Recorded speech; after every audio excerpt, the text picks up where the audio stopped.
Hello there, and welcome to the CP7 podcast. My name's Palm, And I'm Andy. and together we are Chrono Passion 7.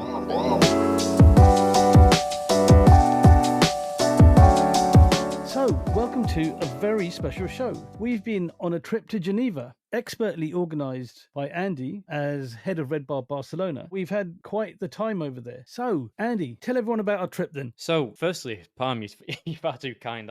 Expertly arranged, I don't know, or just very lucky. Everything just seemed to work out so well. So, I wasn't the only key part in making this whole trip happen. It'll all make sense when I explain what the show's about. So, let's get into it. So, today's show is about, of course, our trip to Geneva, but we had an amazing time. We got to see Jacob & Co. once again, our friends over at Jacob & Co. and also Urwerk, which was a brilliant experience as always. But the main event was 2 days in the lock with the Zenith manufacturer, which was just absolutely incredible. And when I say this is where I say I'm not the expert of making all of this happen, but there was so much help from the guys over at Zenith. We planned this in August and it came to fruition in November. So you can imagine the amount of emails back and forth, getting the group together, making sure everything's correct, checking time, schedules, etc. So I'd start, I'm going to start, there's going to be a lot of thank yous throughout this show, but a huge thank you to everybody involved from Zenith. And we really appreciate everything you did for us. We can't wait to share our experience with our good listeners today. Oh, but there's one thing we've forgotten, and that's the wristwatch check. So, Andy, what have you got on the wrist then? So I think this is the easiest guess. So I'm sure all our listeners can guess what I'm wearing. But of course, I'm wearing the 100-year-old Zenith monopusher, which finally returned to its home, maybe for the first time in 100 years. I don't know. I've got no history as in terms of documentation on this watch to know if it's ever been back. So, gosh, after the experience with Zenith and this watch being with me for that trip, it's just made it so much more special.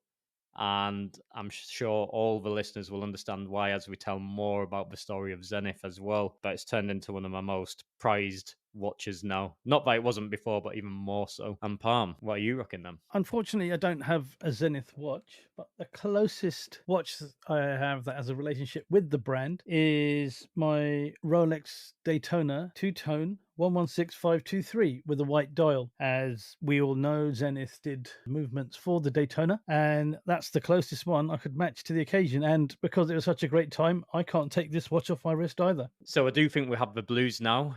Reflecting back on the trip, it was 1 week ago today, and we really are missing that experience. It was just so special. And shout out to the Geneva gang. So the Geneva gang is the group of guys who came with us. You all know who you are. I know you're all listening to today's show. So from my side, I just want to say a huge thank you to every single one of you for your participation, how well you represented us, and just how brilliant an experience we had. So yes, it's RedBar Barcelona, of course. That is the group. But we have the specific gang, right, who we got together for this certain trip. And it's always going to vary on each trip, of course. But thank you so much. Every single one of you made this trip even more special. Big respect to all of you. Right, and I have a shout out too to Harry's Horology. We gave the Tudor Ranger quite a bashing last time, and he took it all in good sport. Yeah, he took it all so well. Look, in this hobby, we are all enthusiasts. None of us claim to be experts. We're on this journey together. We're taking you with us. We hope you're enjoying the journey. And one key thing is no matter which watches you own, which watches you like, which watches you don't like, just be kind to each other and just appreciate everything out there. Okay, there are watches we don't like the Tudor Ranger, but hey, it's all good fun. Yeah, I couldn't agree more. At the end of the day, everybody's entitled to like what they like, and we should always respect that and respect that we're all in this passion together, right? We're all on this journey together, 100%. And so on to this amazing trip. Day one, I was flying from Heathrow. Andy and the RedBar crew were flying from Barcelona. I arrived a little bit later than these guys because basically I couldn't be bothered to wake up at 3 a.m. So, Andy, give us a bit of a rundown on your day. Oh, gosh. So, yeah, you made a good decision. We woke up so early. So our start was at 3 a.m. And some of the guys also were traveling from different areas of Spain. So we were definitely sleep deprived. And we all met up at the airport, Barcelona airport, all excited. Also, some of the members just get into the back of the line for boarding the plane by the skin of their teeth. Again, but from my side as being the organizer, I was sweating until I knew I had the whole gang together. I just had a huge sigh of relief once we're on that plane. Everybody together, everybody happy. I was like, okay, at least I know we're getting there now, and the group's together. It's crazy when, especially when it's such an early start. You're just thinking, what if somebody sleeps in? What if somebody doesn't wake up? Or everybody's mature enough to sort themselves out. But as an organizer, you feel a big responsibility, especially when you've made commitments with brands, right? In Geneva, in the lot, you've promised on your side you're going to deliver a group of this amount of people. You just want to make sure everybody's there. So we get to Geneva, and there's a place in Geneva Airport which I really enjoy, where they do just nice food, good coffee, like a nice quiche, and it's always at a really good price. So it's kind of turned into my tradition to go there, have a coffee and a quiche, then get into Geneva afterwards. So yeah, we all enjoyed that, just relaxing a little bit, unwinding. Took the train into Geneva, which takes like 5 minutes. It's really, really quick. Managed to drop the bags off at the hotel, and before long, it was time to go to Jacob and Co., which, was an incredible experience. So this is where I'm going to bring Palm. I'm going to bring you back in, but at this stage, Palm was landing a bit later. He didn't go to the first appointment at Jacob and Co. So I'll just give a little bit about that first appointment. It was the first time for all of the group at Jacob and Co. Geneva, and they were just blown away. It was their first time seeing these pieces, handling the Bugatti, the Astronomia. And for me, it was so nice just to sit back, being honest, and just watch everybody else's reaction. Because we were there at Geneva Watch Days, and you tell people about this, but seeing them experience it for themselves firsthand, for me, was really rewarding. And I just loved that, just seeing how they reacted to that. Finally, we finished at Jacob in that first stage, but we are going to come back to Jacob. We had some nice food. Palm, you caught up with us with, again, one of the gang who also landed later, right? And it was the first time as well for this RedBar member to see Jacob and Co. So it was really special to bring him there along with Palm as well. So I actually went twice to Jacob and Co. while the rest went to the Patek Museum. But Palm, I feel like I've been talking too long. But for your session at Jacob and Co., how did you find it? How did you find it for the second time? Well, it's perfectly fine if you do all the talking today, because just for listeners, I've picked up a bug, and it's kind of a bit of a godsend that Andy organised this, and rightfully he's going to talk you pretty much through the whole thing. By me saying I don't want to get up at 3 a.m., I still was up at 6 a.m. I got there just in time, just as they'd left the boutique, just as the guys had left the boutique and gone for a bit of food. But we ate, we met, and then on to Jacob, myself, and the gentleman from RedBar Barcelona thought, well, we'll go there and just see if they'll let us have a look anyway. And kindly enough, they said, the guy you want to speak to, he's gone for lunch, but come back in an hour and we'll do the whole thing again for you. And for such a high-end brand, you're in Geneva, for such a high-end brand, they sell watches worth hundreds of thousands and some millions. And just the time and attention they give you was just amazing. I can't get over how good that they are, how well they treated us. So we came back, and it was a very intimate experience this time. So there's just 3 people pretty much there: myself, Andy, and Carlo, and Andrea and Lilia from Jacob, who just sat down with us, talked us through the collection, let us see pretty much any watch we wanted to, tried it on, took Instagram wrist rolls and photos, and had a really good laugh. It was a good conversation, a good chat. It wasn't like you're in some jewelers with millions and millions of pounds worth of watches and jewelry. It was like you were just hanging out. It was just brilliant. Such good fun, such professionalism, and just such warmth as well. And that is an experience I don't think I'll ever forget, because Carlo, who came with us, said that was one of the best experiences of his life in as a watch enthusiast. And I've got to say, it was hard to leave. I was just saying to them, come on, it's gonna be a struggle to get us out if you are so nice to us. And it was just brilliant. It was a top experience. And I got to see the Bugatti Chiron, which was unbelievable. Again, if I saw this, and I was saying this to them as well, I was quite honest about it. I said, if I saw this in a photograph, which I have in Instagram, I would just think, what is this? Who would wear this? And then when you try one on and you actually look at the engineering and the detail and the thought and the execution of this, it just looks like something amazing. Again, that level of watch, that price point of what is not for myself, probably not for many people in the hobby, but you appreciate these things more when you try them on and when you get treated with such warmth and kindness. I think, yeah, kindness is the word for the show. Today's show is sponsored by the word kind, but it was brilliant. Andy, it was just an amazing experience. Again, thanks so much for organizing that. I know it wasn't easy. No, my pleasure. And yeah, you don't need to keep saying it's my privilege. I love bringing people together and just creating experiences for people. To finish on Jacob, obviously my first experience was amazing. The more intimate second session was just incredible. And I was playing it cool at first. So like, yeah, I tried them all on in the first session. I'm just gonna leave it to Palm, Carlo, let them enjoy the pieces, and then some pretty nice heavy hit. Like, how can you say no to the Bugatti watch? Like, are you sure you don't want to try it again? It's like, oh, go on then. Just to feel 1.4 million on your wrist, to have that abundance, if you like, on a connection with that is just incredible, and the artistry, the detail, just an amazing experience. So that's now my profile picture on Instagram, just me posing with the Bugatti watch. And I tried on the SF24, which is one of my wild cards on a previous show for Travel Time, and it was a rose gold blue tourbillon, blue dial, and it was just incredible. I loved it. And it was interesting. They said, this isn't one of the most popular, so it's interesting that you like it, but it just had a vibe. Some watches just resonate with me, and I don't know why. I have quite a classic taste in general. However, some funky watches just I really enjoy. Of course, the Astronomia, we tried the solar constellation, which was just amazing. It looked like tasty sweets running around the watch. Obviously, these aren't tasty sweets, the incredible precious gemstones and diamonds. But yeah, just always at Jacob and Co. It's an amazing experience, and I'm so grateful for the relationship what we have with them. And yeah, incredible. After that, it was time for Urwerk. And Urwerk, once again, a brand who we saw at Geneva Watch Days. And it was really great to visit their facilities in the heart of Geneva, in the old town part of Geneva.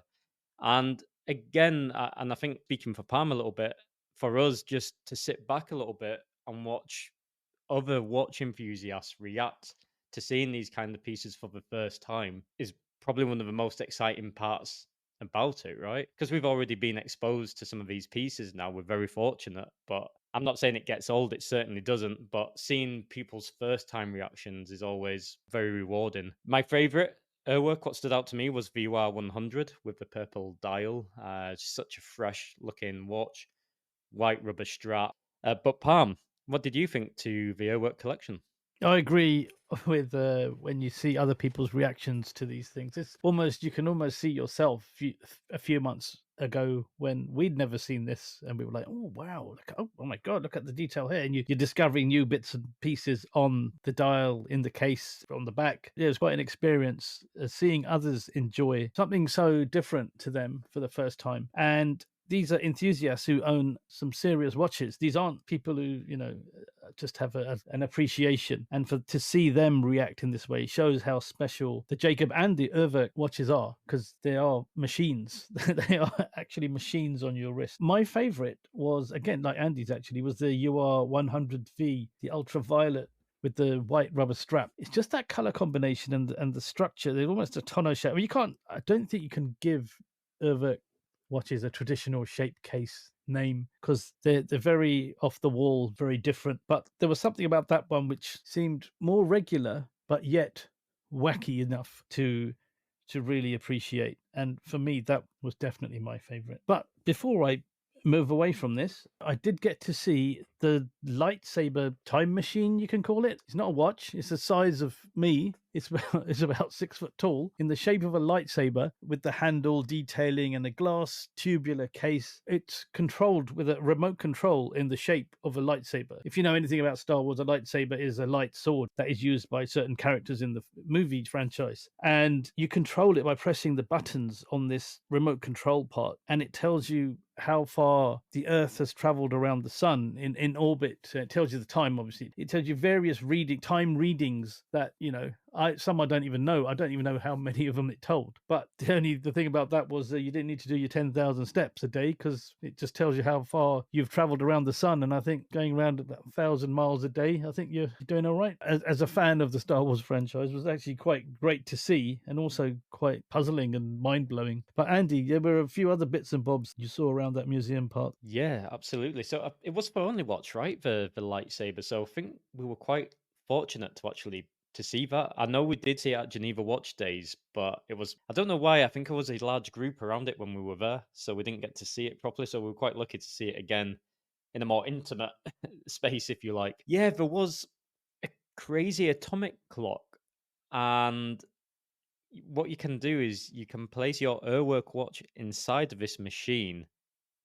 and it will literally wind and set your watch perfectly to the atomic clock for perfect time telling and accuracy, which we had no idea how to control that machine. It made a cool noise and we was just trying to work out how to make that noise. There was a demo and then me and Pam went to see it after and we were like, nervously trying to push different buttons. We didn't want to blow anything up, so we just kind of slowly stepped away. We're like, okay, we better leave it. But yeah, amazing. Such great hospitality once again with her work. We're really, really grateful to Yasin who arranged that very last minute, to be fair, as well, with maybe a week's notice. She did that for us. And again with Jacob and Co, just a huge thank you to Estella, to Lilia as well, who helped make that happen. And always you get such nice little goodie bags and freebies, which of course was appreciated by myself and Palm, but the whole group as well. So thank you once again. Yeah, and I'd also like to say thank you to Yasin and Diego also, who was doing the Spanish translation for the guys at Red Bar. So that then takes us to the evening, and we hung out with the horology group in Geneva. And it turns out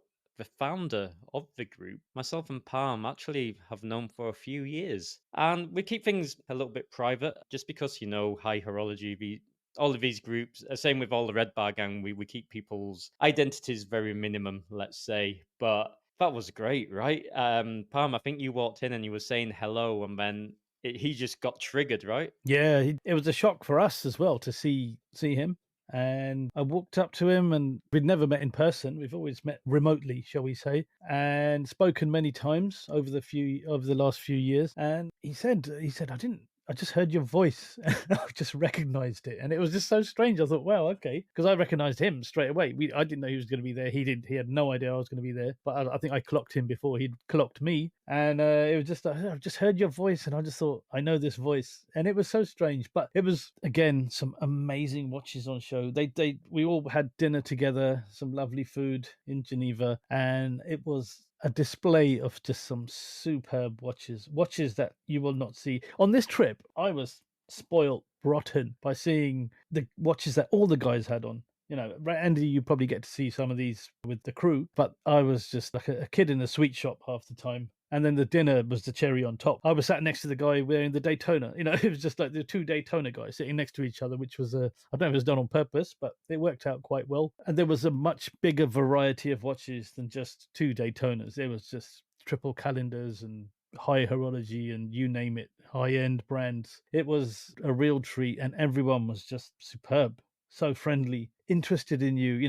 Everyone was interested in everyone. Everyone wanted to take a picture with your watch. They wanted to take a picture with each other's watches. Everyone showed some real class and some real hospitality, I would say. It was a really great evening.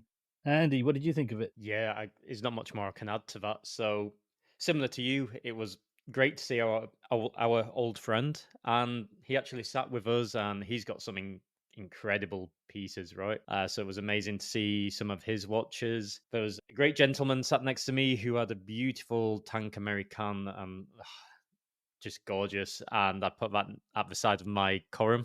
So I had two watches. I took my Zenith and my Corum Gold Ingot, and just seeing the Corum and the Tank American next to each other was super cool. We took some artistic shots, let's say, and yeah, just the whole group just class, great people, friendly, sociable, open, and we just had a brilliant evening. There's nothing more to add to that. The only thing I'd say is that with such an early start, I was fading towards the end of the night, and I was fighting to keep my eyes open at a certain point. I was like, okay, we need to go to bed. It's an early start, the next day. But Thank you to the horology group. Thank you to a good friend within the Red Bar gang who actually helped arrange that meetup.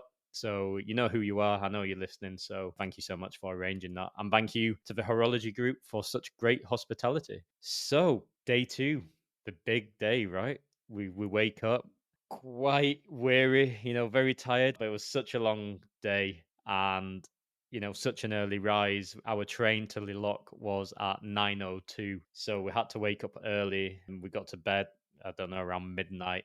But you're kind of missing a day of sleep already. But as soon as we left the hotel, it was such a perfect, crisp winter's day in Geneva, just perfect blue skies, bright and sunny. And you walk across, one of the classic bridges where you're looking and you see the Rolex sign, the Tudor sign, the Tissot sign, Richard Mille, all the landmark brands, what you see, when you vision Geneva, all the flags across the bridge and, all the brand names on the top of the buildings. Then in the background, you've got the mountains covered in snow. It's just a magical place, It's something what feels like home to me when I'm there, even though I've only been twice now. I know it's certainly going to feel like home if we keep on the track we're on. That's what we're going for. But it's just such a great place. It's like if you're a real watch enthusiast, you're just in the playground of the watch world. It's just incredible. And just to absorb all of that, then get the train and the train journey was so perfect and no delay whatsoever.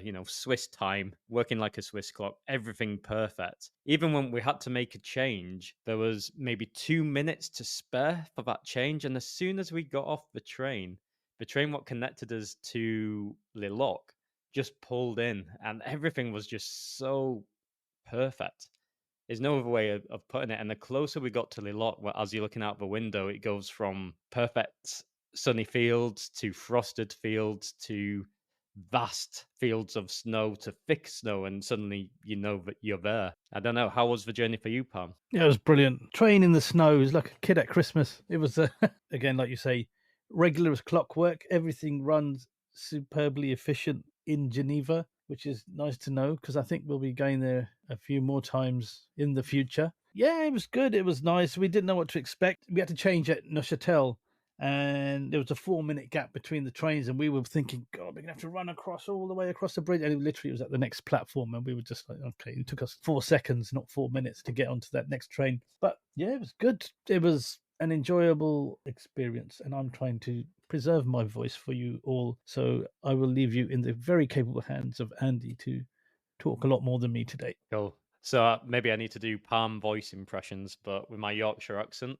with my northern accent, it's probably going to fail quite miserably. So yeah, we arrived in Liloc, and I was still a bit tired. I was still a little sleepy, and we're just all regrouping, let's say, and gathering in the entrance of the train station. Then all the guys get really excited. They're like, "Andy, you need to go through the doors first." I'm like, why? Just go through the doors. It's cool. Why do I have to go first? And they were filming me. I realized there was the gentleman, our bus driver, Christian, but he was holding the sign Zenith. And then it clicked. So like, oh, okay, yeah, here's the magic moment. We're here, Just as soon as we met Christian, he took us to the bus. And as soon as he got on the bus, like such a nice bus, like all leather interior, fine wood tables, carbon fiber details, you're like, okay, we've got a good feeling everything's going to be great with this trip. Zenith are taking really, really good care of us. Like the punctuality for a start, the quality of the service just with the bus alone. And yeah, we soon arrived at the manufacturer. And again, it's leave your luggage, leave any luggage. He'd take it to the hotel for you. Everything was just so smooth from the whole trip in general. But as soon as we got into Zenith's part of the coordination of all this, just the amount of effort they made to make everything so smooth as well for us was just incredible. And then we finally arrive at the manufacturer, and we were greeted by Rosa, who is the brand director within Spain, and Eva, who's the hospitality manager. And really, really warm reception, just all settling in, kind of absorbing the atmosphere of Zenith in the main reception. I also saw Melissa, who I was speaking with so many times I can't remember how many emails. I think it was over 40 emails or more just to coordinate this trip. And she's so laid back and cool. I was just saying, look, I really want to say thank you. You've done so much with helping to arrange this. And it's okay. It's nothing.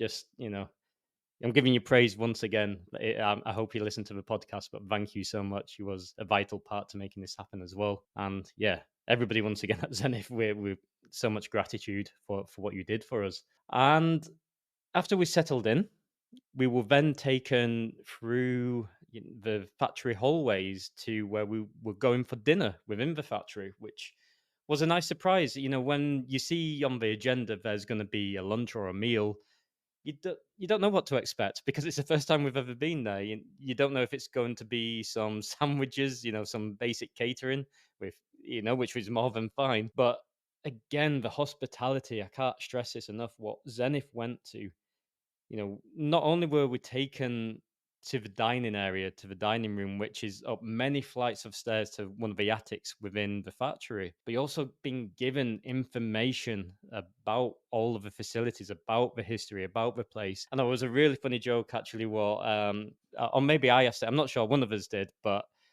do people ever get lost in here? And it was quite funny for like, yeah, so new employees, we just leave them in the middle of the hallways and have got to find their way back to the reception. So we're like, I'm sure is some poor lost employee still wandering, the premises of Zenith because it's so large. But yeah, we get to the attic, and you definitely have to be fit, right, to work at Zenith. There's no lifts really. It's pretty much, it's old school, it's historic, and really incredible, to be fair. Just the history of that building alone, or buildings, should I say. So we arrive at the dining area, and there's a full catering team there. There's wines already laid out. We very quickly serve some really nice wine, and then Eva very kindly starts to give so much information about the history of Zenith and the importance of the brand. So basically, giving you a bit of background on Zenith, the watch brand. It was created in 1865 by Georges Favre-Jacot in Le Locle in the canton of Neuchâtel, Switzerland, and is amongst the oldest continually running watchmakers. So Georges Favre-Jacot started the concept of the in-house movement with Zenith, saying that only through complete control of the entire watchmaking process would the highest level of quality be achieved. They really did focus on getting the best quality they could in their watches. In 1999, Zenith was acquired by LVMH, making it one of the brands in its watch and jewelry division, which includes Bulgari, Tag Heuer, and the current CEO is Julien Tournard. So there's a little bit of background on Zenith before Andy carries on with the rest of the story. Yeah, so we found out where Zenith started, as Palm shared with us there, and also we learned a little bit just about how grand the facilities are. Over 18 buildings, all intertwined and connected. Like, how do you even know where to go? You must need a year to understand even how to get to a certain department, or GPS, Google Maps to, how do we get to this certain department within the facility? It's just incredible. And what really resonated with me, what I found really interesting, was whenever I was explaining about the industrialization and how just where we were in that attic, you could see how the train track connected to the factory. And it just really shows you when Zenith was really in the peak, in that golden era, how smooth an operation they had for that time. Like, the coal coming straight to the factory to keep all the engine, furnaces burning, and instant tracks straight out, with supplies of the watches to be delivered. Just what an operation. What Zenith was the heart of Liloc, and it's just incredible to be welcomed to Zenith and to feel for 2 days to feel a part of that. And that was really fascinating. Another fascinating fact which I found out was around the design of the original factory, how they wanted it to not intrude on the natural surroundings of where it was being constructed. And I believe this was in 1870 when they really started to ramp up. They wanted to create the factory to work with the environment which it was being built in. And the way they designed the windows were to guarantee maximum lighting for the watchmakers. And to this very day, those windows, the designs have not been changed. So it just shows you how far ahead they were back then in just the architecture of the building. Never, let alone how brilliant the watches are, but just in the design of the factory as itself, just brilliant. I really found that fascinating. Then we sat down as our group with Rosa from Zenith, and all just kind of unwinding a little bit. Rosa getting to know us all as well, which was great. And it was just a brilliant experience. We had a beautiful soup starter, followed by, we all love steak. So we had this brilliant piece of steak, followed by a delicious chocolate souffle, which just what an experience. Everybody just felt so grateful, I think, and it was just fantastic. There's no other way to describe it. Then a huge character walks in, full of life, Romain, who is the brand experience manager. And what a legend, from start to finish, the experience he delivered for us. And I guess that's why he is he is the experience manager, but also a watchmaker of over 40 years. His knowledge was just incredible. And that was it. It was time for the real depth of the tour. So, Pam, I think you're going to lead us to the first part of this tour. So, firstly, Romain leads us to the service center. So, this is basically the nerve center where all Zenith watches are serviced in the Lockler. They have a team of watchmakers working in pin drop silence. I mean, literally, you can hear a pin drop on the working consoles. You got to see the vast inventory of components that they have.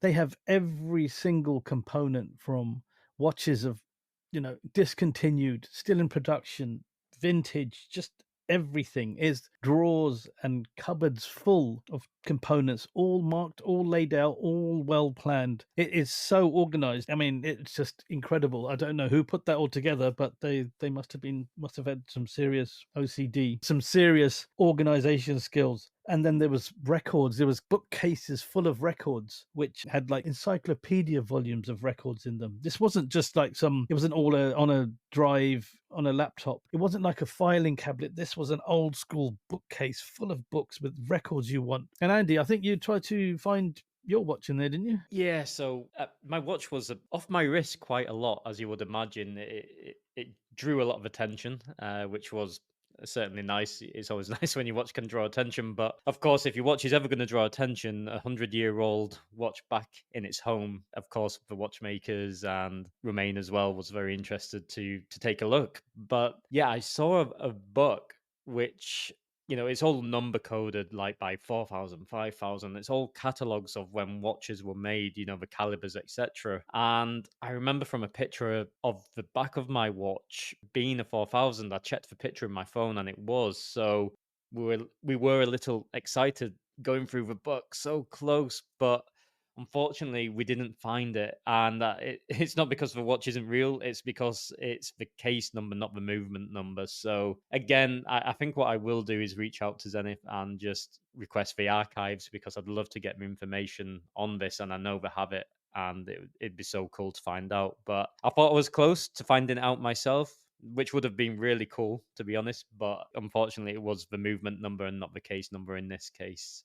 There we go. That rhymes a little bit, but yeah, it was still awesome. It was still exciting to feel excited a little bit in that moment. And then Palm, just as we were about to leave the production area, where they're doing the different servicing, you got speaking with Mohammed, right? Yeah, Mohammed was one of the lead watchmakers there, I believe. And it was such a unique experience to walk through a service center with, like you say, you could hear a pin drop. There was so much focus and attention from these watchmakers on the work they were doing. And I thought it was a shame to just not have a look at what they were doing. So I, a little bit cheekily, said to Mohammed, could you just show us a watchmaker in action? Firstly, will it disturb them? Will it break their concentration? He was like, no, these guys will not lose their concentration. They will not break their focus. And so he took us all over and showed us one of the watchmakers just putting pieces of the movement back together. And then we went to see we went to see another watchmaker doing a different part. And it was just fascinating seeing these people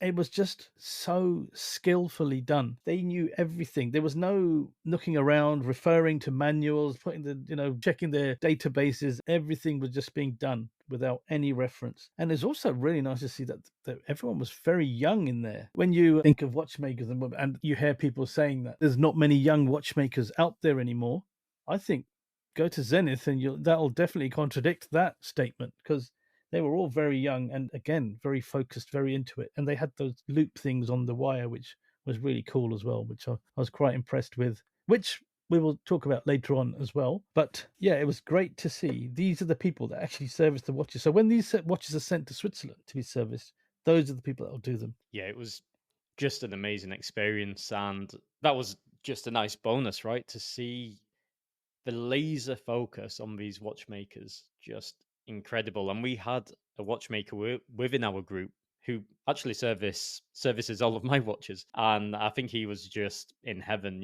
just being around all of this, seeing all the details and how they work. And he was taking in even the desks, and how the desk systems work and everything. There's a lot what goes into it. There's an awful lot what goes into what a watchmaker does, and posture, I found out while we were there, is extremely important for them. And they had these electronic desks, what would just move up and down to make sure they were never in an uncomfortable position. And it makes sense. You don't really think about it, but they're at these desks for hours. Comfort, the way the chairs are designed, are very different to a normal. They're not like in a normal office chair. It's a very special setup for what they're doing, and it was just fascinating to see. So then Romain took us through to the movement and R&D department, and we met Luke, who is one of the engineers within that department, and we got to sit with him for probably more time than we should. But we were such a great group, and I'm not trying to show off with the group who we were with from RedBar, but I am really proud of the group who we were with, because they have so much passion for the technology, for the detail what goes into these watches, and they were genuinely there for the love of watches.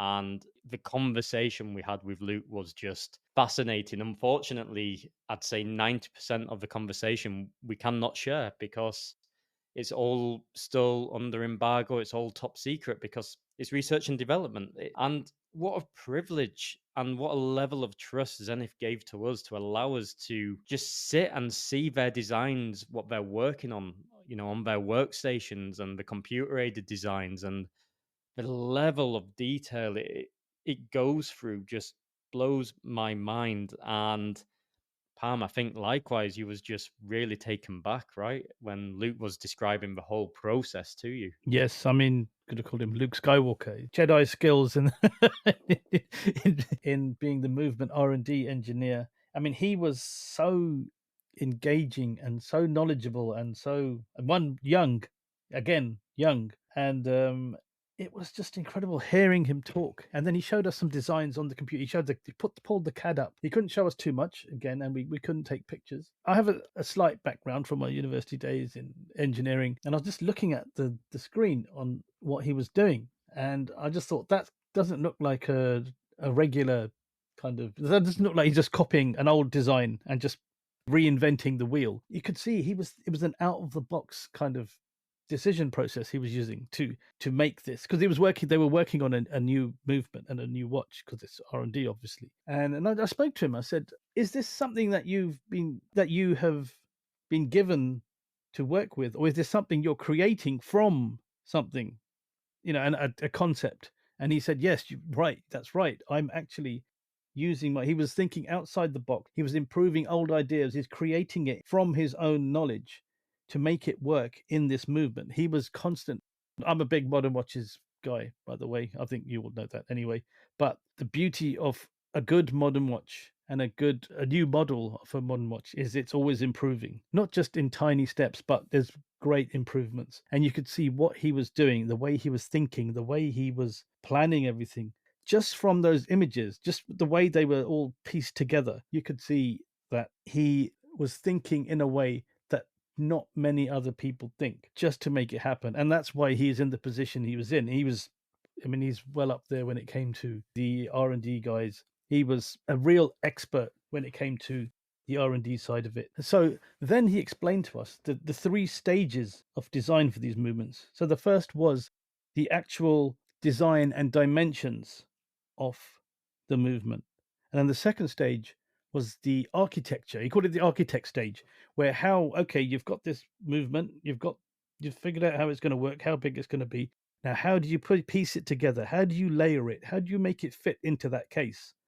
How do you make something that's on a piece of paper? How do you start to bring it to reality? This is the second phase of that. And then the final phase he called the physics phase. So this is the physical testing. This is what happens when this works against this. What happens when this gear turns? What happens when this clutch comes into play here? There's a lot of the reality of it all is coming to life. And then once he's done all that, it then goes to be put together. But the actual time it takes to do that was just unbelievable. The time and the thought process and the effort to just get these concepts off a screen into sizing it, shaping it, ordering it, and then making sure that the thing would work was mind blowing, absolutely mind blowing. And then it goes away, it gets tested. Physically, it's made, and it's just such a fascinating part of watchmaking, which I'd never seen before. Yeah, I totally agree. And it just blew my mind when he zoomed in on a watch movement and then he sliced it in half. And then the more he zoomed in, the more micro everything became. It was like looking in a city. The amount of detail and the micro, nanometers they are working with and tolerances with certain key components. It's just incredible, how they do this. And what really hit home for me is, I'm wearing a vintage Zenith with a Valjoux 13 inside, and the Valjoux 13 is quite a remarkable looking movement for its age. And this is before computer aided technology, which makes me just respect the world of vintage watches so much as I do. But then when you look to the modern design and the way they can break down to such detail a watch movement, it really highlights how far watchmaking has come, as in terms of really understanding how precise and well engineered a movement can be and how reliable. However, what I will say is that, okay, Zenith are using some bleeding edge technology for their research and development, but once that stage has finished, which leads me to the next part of the factory where Romain took us to, more where the big industrial machines are there for machining the case, for polishing the case, for stamping out the base plate, the brass base plates. And it just blew my mind, is all these different stamps on shelves, color coded and numbered. And I have zero clue how, to be honest, how you would know, like, you need this for this key component, you need this for the hairspring, you need this for whatever it may be, right? And they work flawlessly. It's such an old concept, I would say, and we'll come to that a little bit later, and you see why. But Romain put a post-it note on one of these stamps and used it, and it made the part in paper. Like, they're just so reliable, it just works. But it's such a human interaction, and anybody who's listening to the show, if you own a Zenith, the amount of human input, what goes into your watch, the amount of detail and the amount of hands-on from watchmakers, from part makers, etc., it's extremely still traditional, still the traditional way of watchmaking, which is really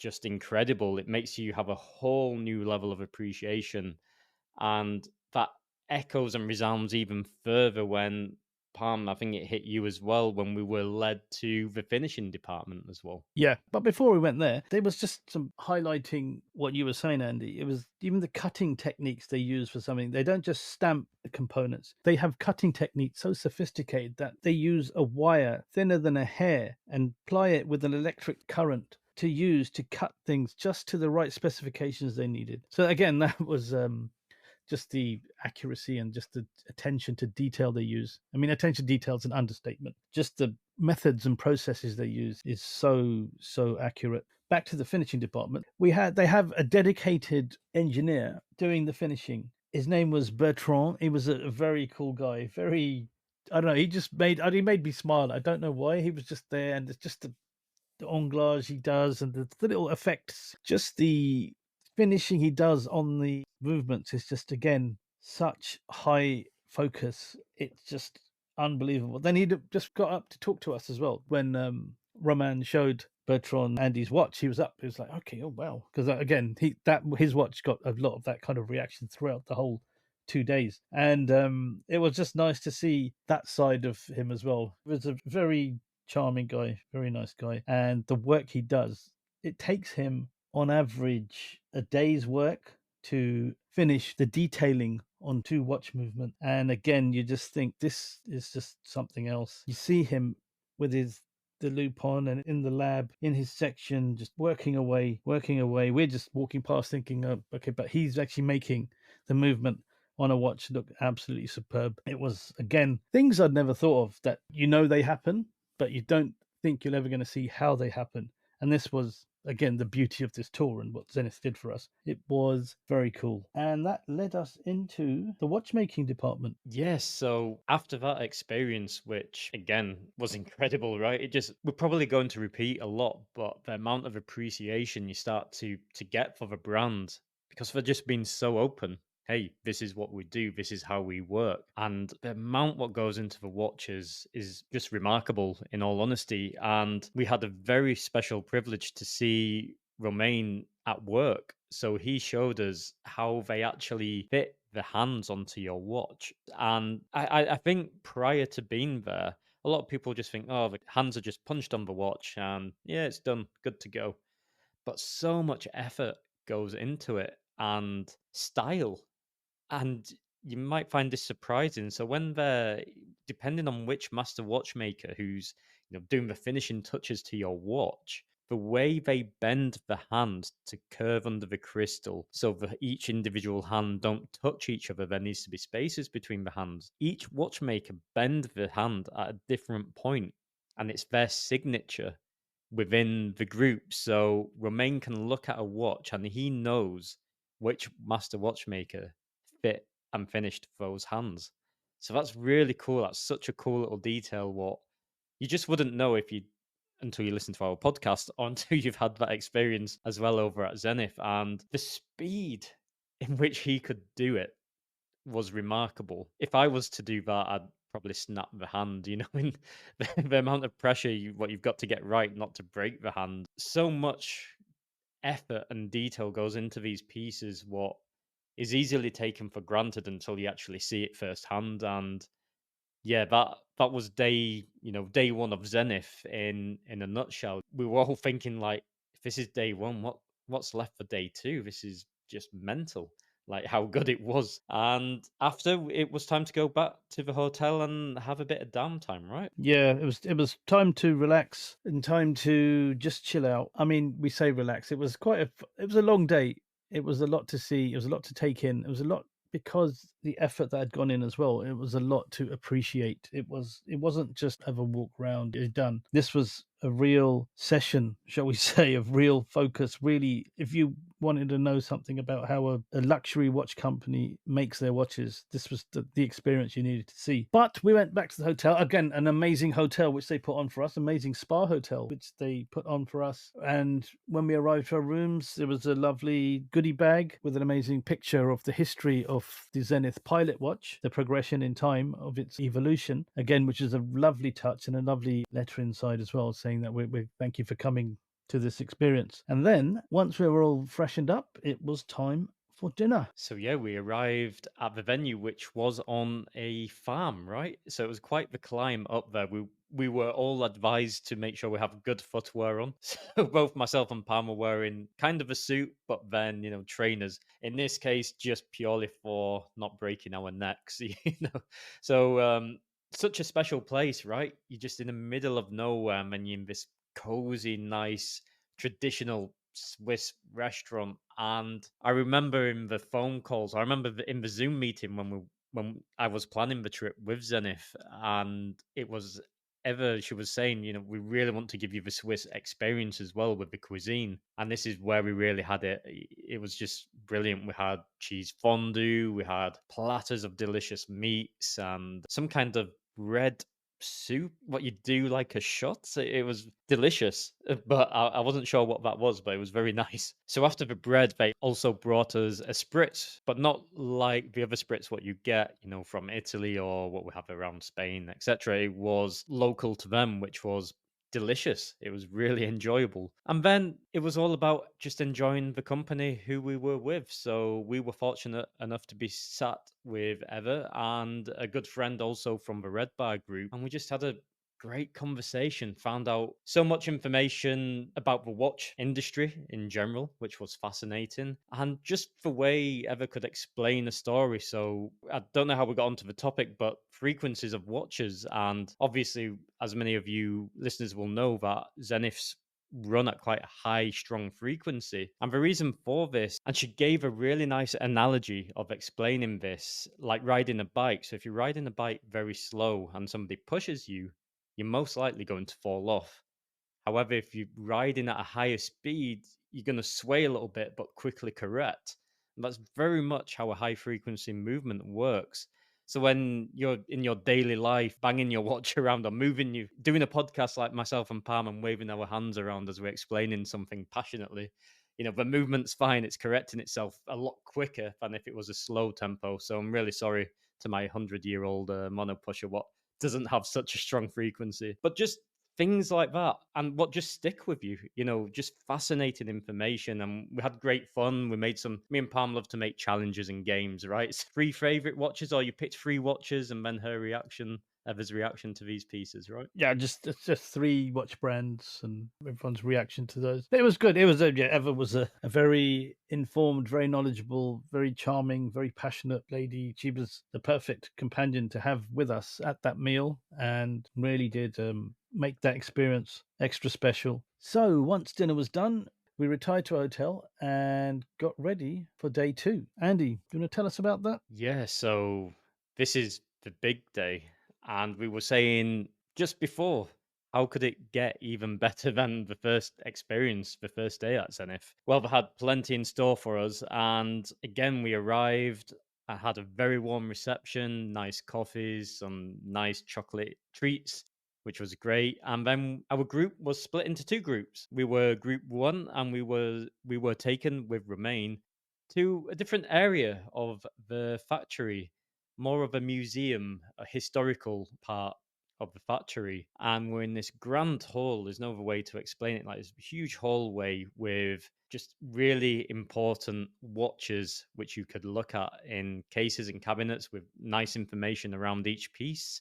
Like one of our good friends, he was wearing the Zenith Rainbow, for example, the titanium from the 1990s, and he got to see his watch in this cabinet, which I'm sure was a great feeling for him. But again, we were a passionate group with many questions, and we were consuming a lot of time, and we did have a train to catch at 3 o'clock, so we did have to move on a little bit, and we were taken to this historic wall where there's a huge wall with basically a pictogram telling you the timeline of Zenith.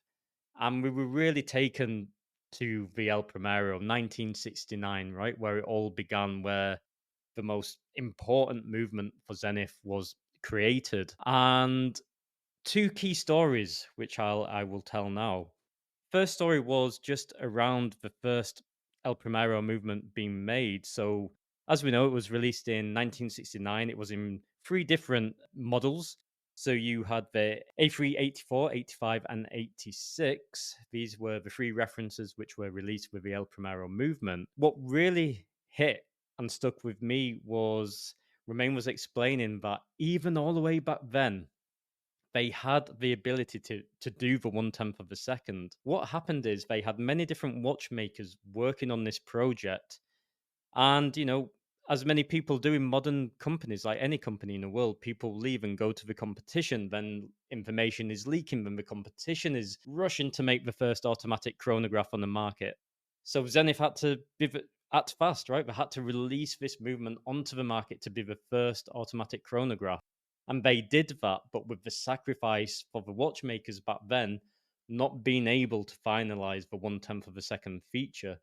However, when they did manage to, down the line to present date, they were able to do the 1/10 of a second. They had some of the watchmakers from back then to come in and look at the movement, and it's exactly what they were trying to do as well, which for me, that's just a really nice piece of history to find out. Then this is the heavy hitter. This is the biggest story, and you'll see why it's so important. Yeah, and this bit, I think, Andy, this has to be you who tells this again as the organizer and the guy, the main man on the trip. You deserve to tell this story, and this is something special. Andy, tell away. Yeah, look. The real special thing here is this story and Charles Vemo. What an absolute legend of a watchmaker, of a master watchmaker. And a little backstory around Zenith between 1971 and 1978. They were saved, or you could say almost destroyed by their savior. Another company with the same name called Zenith Radios, a Chicago based company who didn't have a clue about watchmaking or any real respect around it. I don't believe, from the sensation I got with this company. And thank goodness they didn't, keep hold of Zenith any longer. But long story short, as time progressed in the 70s, as we all know, that's the quartz crisis. And things were getting harder and harder. I believe Zenith spent so much time and money and resources on the El Primero, they were in a difficult situation. And the quartz crisis were really starting to come to its peak in 1975. And there were echoes of, look, within Zenith, within the manufacturer, it's time not to focus on mechanical movements anymore. It's time to scrap them, throw them all out. You've got to accept the future is here. It's going to be quartz. You've got no other option. You've got to adapt with the times, right? And luckily for Zenith, Charles Vemo did not agree with this whatsoever. And he did write to the board of directors, pleading, look, I think this is just a moment in time, and that mechanical movements, automatic movements, will once again be at the forefront. It was completely ignored, his letter. And on the same day, from his superiors, the command came out to send all of the stamps, of the presses, all the machinery to the scrap heap. It's time just to go fully digital. And he panicked. He did not agree with this. And he collected all 150 components which were required to make the El Primero movement and painstakingly took them up to the attic of Zenith and started to hide them, but not only hide them, but categorize them and code them and leave all the detailed diagrams necessary to recreate that movement, in future times.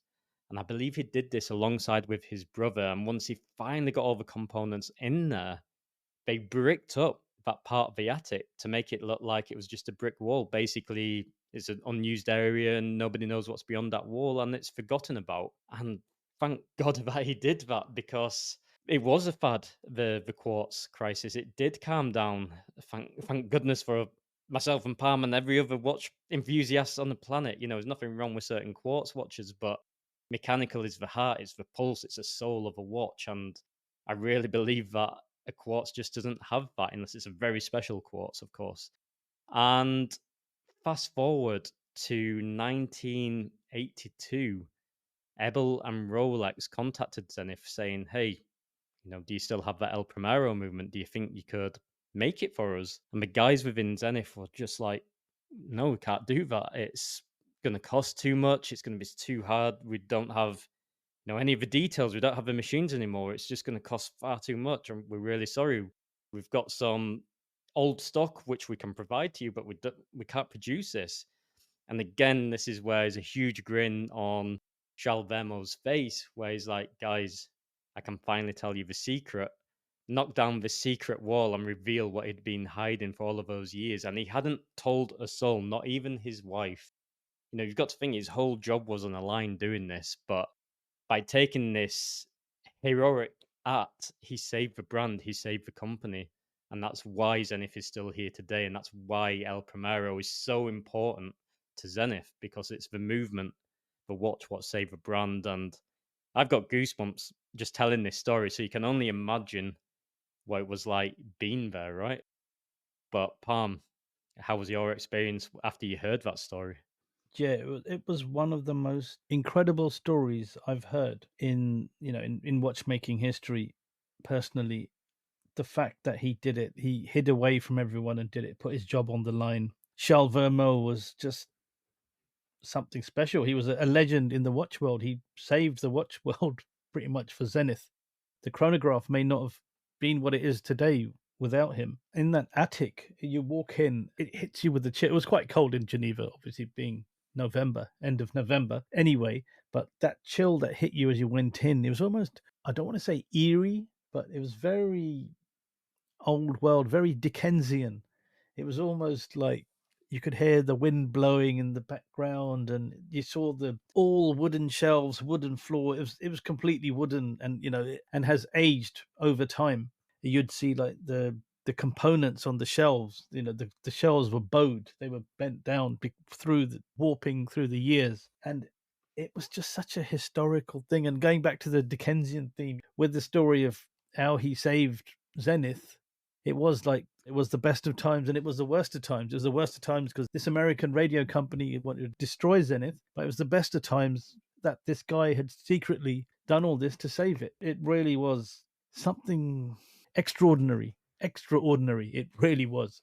And the fact that he saved all 150 parts essential to the production of the El Primero caliber in this room, in this attic, and the presses, the cams, the cutting tools, every technical plan, right down to the smallest component, was all saved and preserved so that it wouldn't be destroyed, because the American company had said, get rid of everything, throw it all away, destroy it, throw all the plans away, basically throw the heritage of this brand away.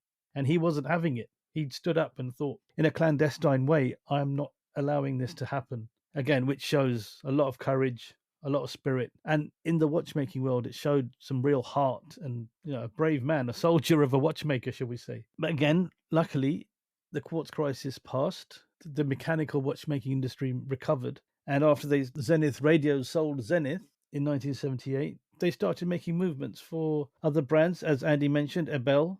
They decided to purchase some unassembled caliber 3019 movements, which Zenith assembled for them from leftover spare parts because they weren't put together. They were all spare parts at that time, to then be put into the Rolex Daytona and make that watch the watch it is today. The contract with Rolex was put on hold slightly due to the fact that Rolex wanted a proper production plan.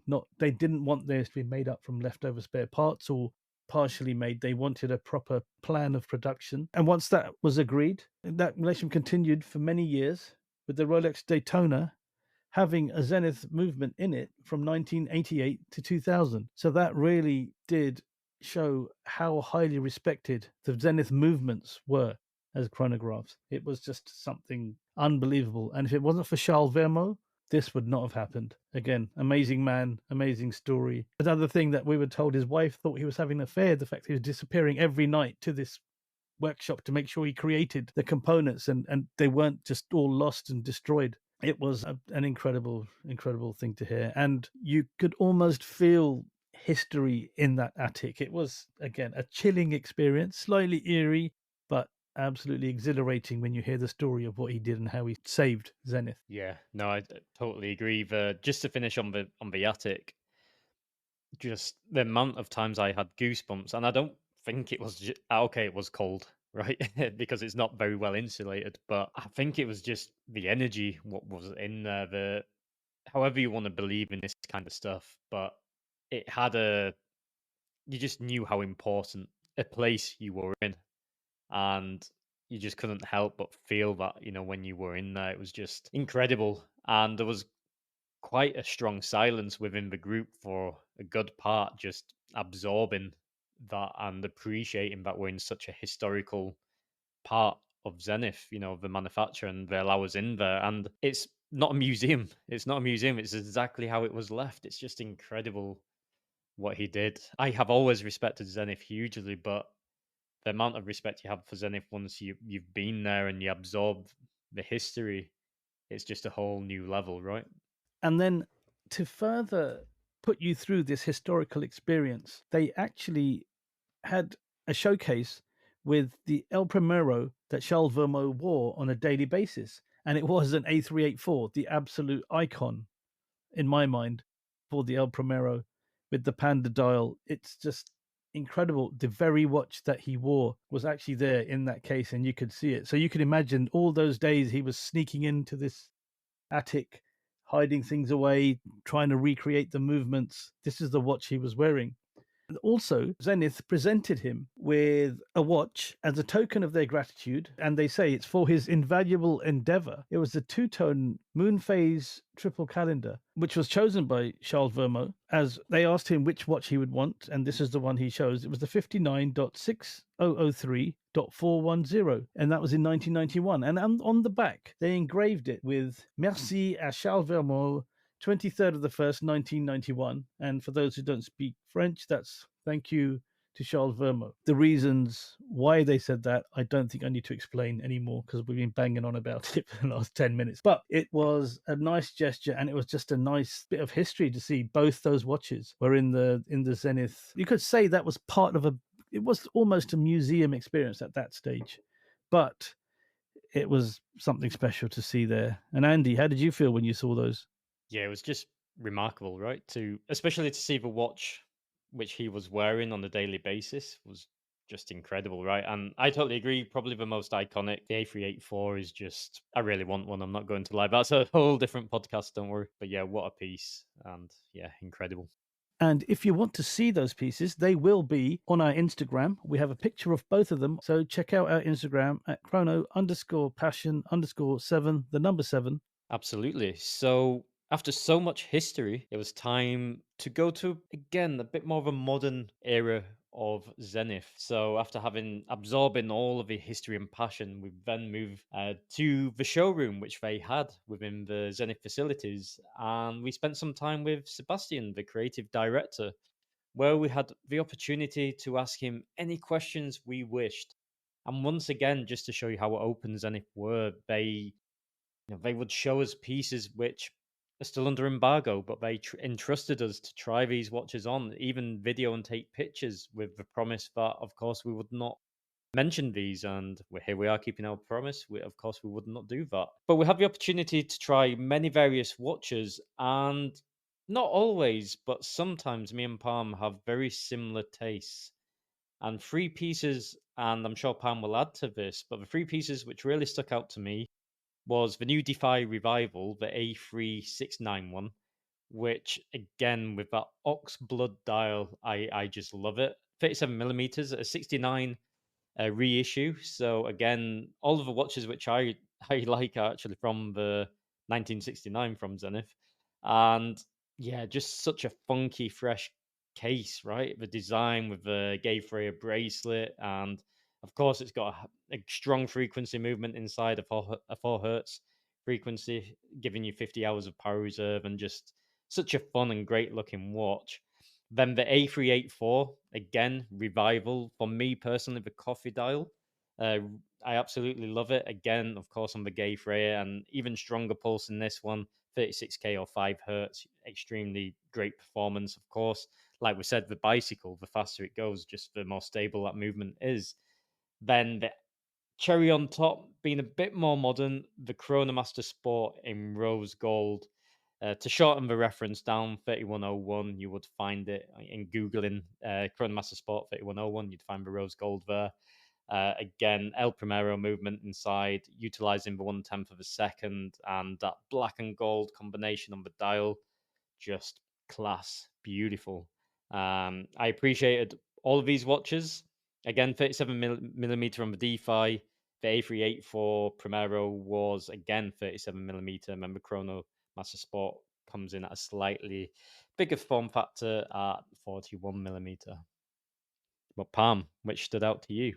There's no question it was the A384 Panda. For me, that's the iconic Zenith. It's also the one that Charles Vermeau wore as well, ironically, which did not influence my decision. But on that Gay Freya bracelet and that size and shape of it, I've spoken about it before. It just is classic vintage looking. On top of that, there was the Defy Revival as well, which in the red is my favorite. The one Will Ferrell wore probably was it a few months back. Very, very cool piece. Very vintage looking, retro looking as well.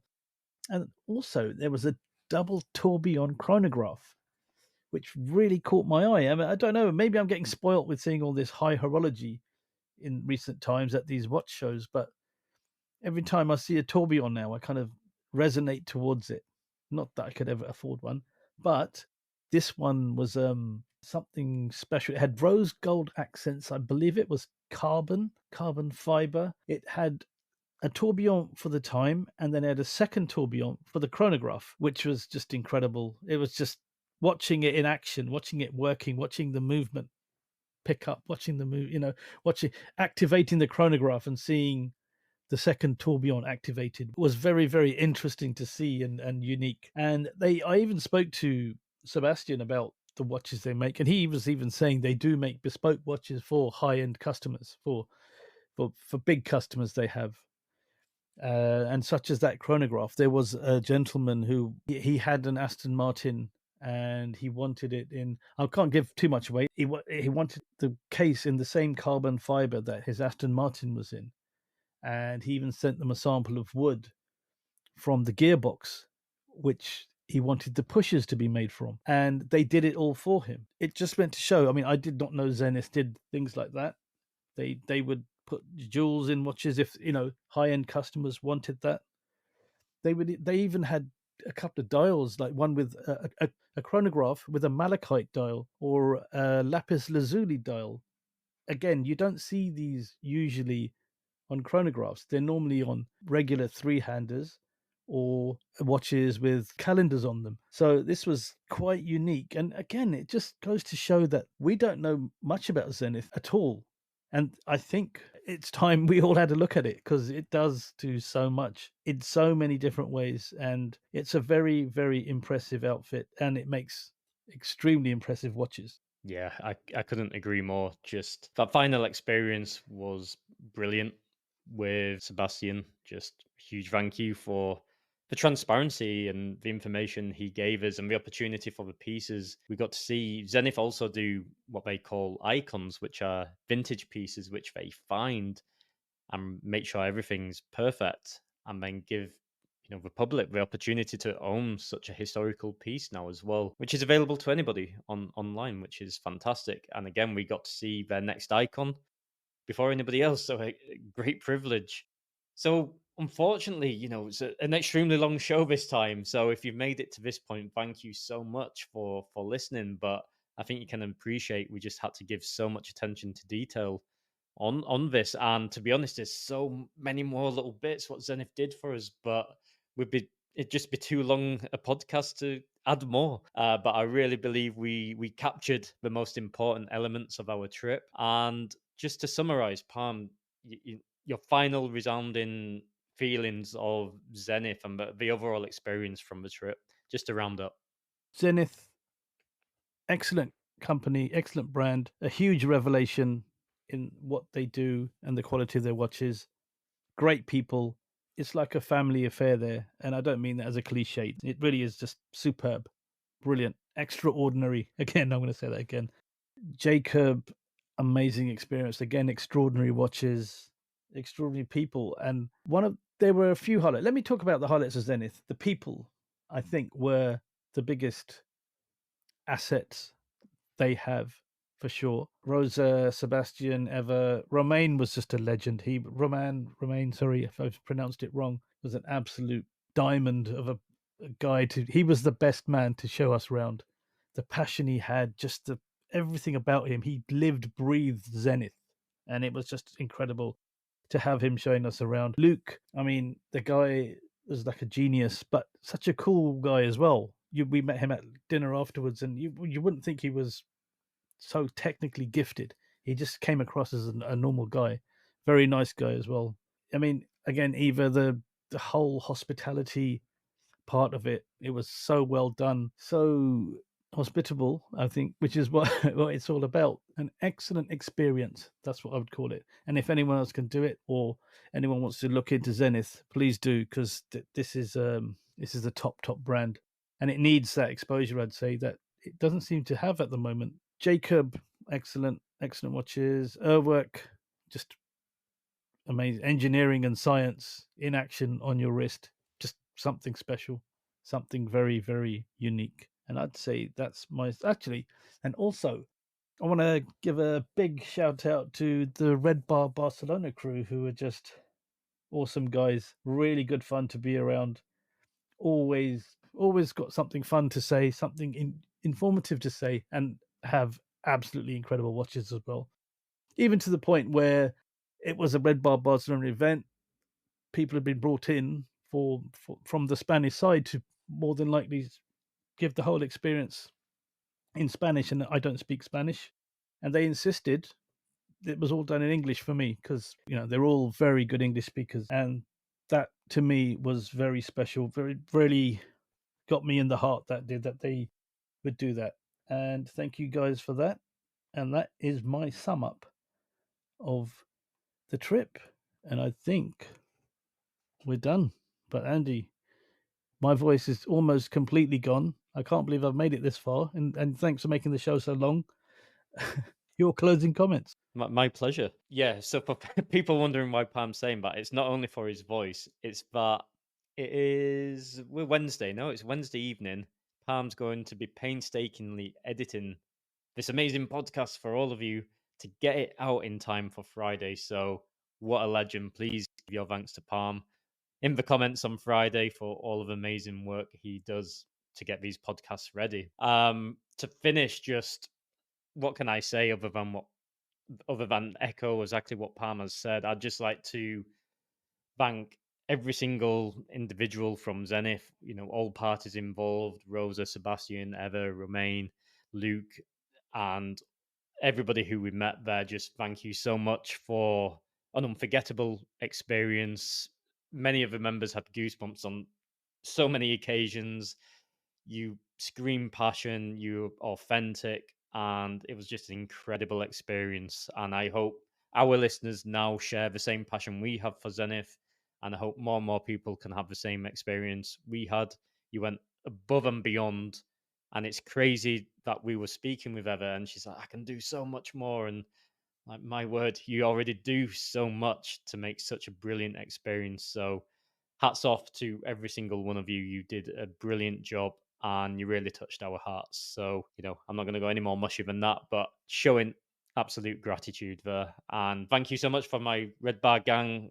Thank you for embarrassing me, giving me a round of applause at the dinner table and doing a spontaneous speech. But it was a beautiful closure to the trip. It honestly couldn't have gone any smoother. It was just fantastic. So, as always, please make sure to leave some comments. We always like your feedback, messages on IG at chrono_passion_7. We always put our show notes. As this is more of storytelling, we would just be sharing all of the amazing pictures from around the factory, the ones which we can share, and of course the pieces we got to try. So please make sure to check out the Instagram because it really does give you, that experience. So Pam, be very happy. That is goodbye from me for this episode. A huge pleasure as always. And we will see you, and you will hear us, and hopefully with me without this horrible cold bug in the next one.